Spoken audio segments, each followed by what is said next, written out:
What up, TTC? We back on a Wednesday. About to get this thing crack-a-lacking.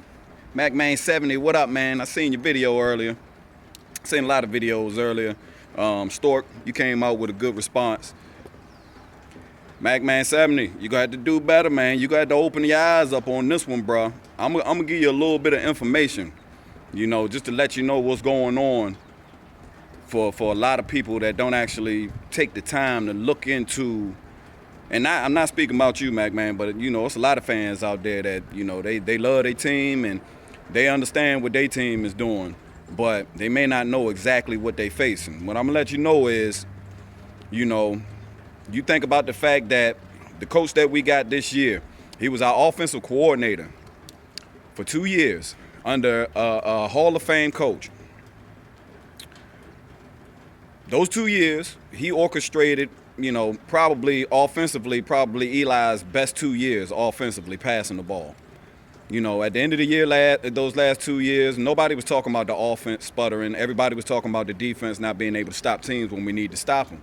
Now, you look at the last 2 seasons when we had Coughlin, we went 6-10. We had some hurtful losses, man.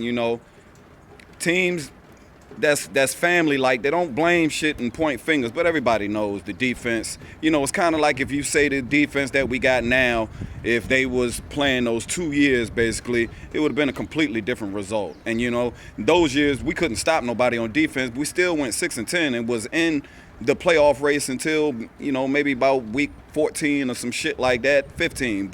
And that was a horrible season. Not even close to having good seasons the last 2. So you fast forwarded, dude.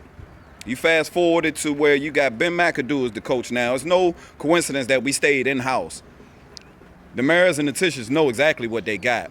Now, whether my Giants Mafia people believe this or not, or if the Steelers believe it or not, I think McAdoo has something up his sleeve.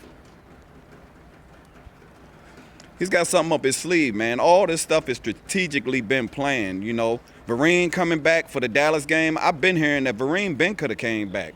He's been running and doing all types of stuff, but they're saving him for the Cowboys game. What I mean by he got something up his sleeve is that same coordinator, even though we brought on an offensive coordinator once he became the coach. A lot of people sitting there thinking, well, why Ben don't call the plays? It doesn't matter. It doesn't matter if he's an assistant offensive coordinator. It doesn't matter. What you have to pay attention to is the fact that you look at the beginning of the season, look at everything that's been happening up until this point with the Giants.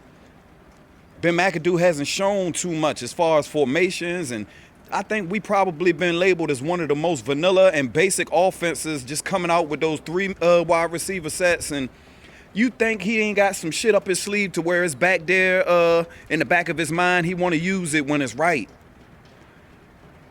We're not going to have to worry about our running game this week. The running game is not on Rashad Jennings. For everybody that thinks the running game this week is on Rashad Jennings and Paul Perkins, it's really not. It's on Eli. MacMan, if y'all show the wrong fucking look on defense, you better understand who you're dealing with. Eli will check the fuck out of that and get them in the right look. This game has been marked. This game's been marked on our calendar from the beginning. Don't get us wrong. We can't predict what record we was gonna have leading up until now. You can try to project which ones you think to be wins and losses, but this game definitely, we only play y'all once every 4 years. The story between the quarterbacks. This is why this story is so important. The story between the fucking quarterbacks. If the Giants wouldn't have got Eli with the first pick, and the Chargers wouldn't have did what they did and traded, we would have took Ben Roethlisberger.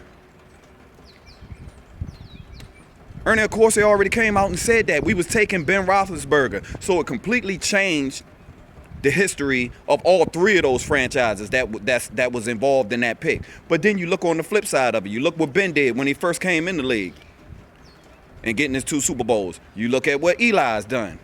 You look at the fact this game that y'all drafted Antonio Brown and got one of the best, if not the best, wide receivers in the game. You look at us drafting Odell Beckham. There's a lot of storylines this game. And everybody's talking about who's the best and who's this.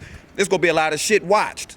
It's gonna be a crazy game just because we playing y'all in Pittsburgh. Y'all already in a situation. It's gonna be yellow towels and shit, terrible towels flying everywhere. Yeah, we know that. But I tell you what, that defense y'all got is good, but I tell you what, it looks like a copy blueprint or something that I hadn't seen before. The team with the NASCAR defense, they got athletic linebackers and get athletic defensive linemen and shit like that can play different positions, hybrids. It looked like y'all trying to specialize and do some copycat shit, but we'll speak about that later. Like I said, y'all better get ready. Y'all better get ready this Sunday. We go get it on. That Heinz fucking ketchup bottle y'all got over there, y'all can turn it upside down. Keep tapping it. Keep tapping it. Ain't nothing coming out this week. We've been on a path the whole season. This ain't no up and down and just getting a right mind state now. No, it's been like that since the beginning. I told y'all, we got owners and this organization's been through a whole lot. We don't like to be mediocre for too fucking long. This season means more than what you actually see in front of you on the field. This is some shit that's been talked about and it's a reality. So, like I said, whether y'all want to believe it or not, you gonna see it on Sunday. You gonna see Eli check in and out of the right fucking calls. I think him and Ben gonna have big games because, like I said, that's just how they built. That's how they built, and they're gonna go at each other. They only play each other once every 4 years, and their story is all three of those quarterbacks is probably going to the fucking Hall of Fame, the greatest draft in the history of the fucking draft. Well, one of them. Let me hold fast there. But still, like I said, man, y'all need to do some more research. All them stats and what y'all been doing on defense against, the Browns and the Colts, it ain't gonna have nothing to do with Sunday, man.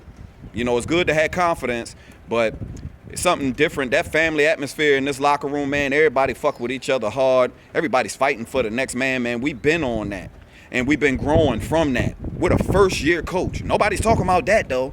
Nobody's talking about how we're 8-3, but this is his first year. Imagine what the fuck he gonna do in the coming years. Or what JPP and fucking Olivier Vernon gonna do in the coming years. Or Snacks. Or Landon Collins. Oh, man. Like I said, y'all get ready, man. Y'all get ready. I'm gonna get back to work in here. This Rayvon from Virginia. One.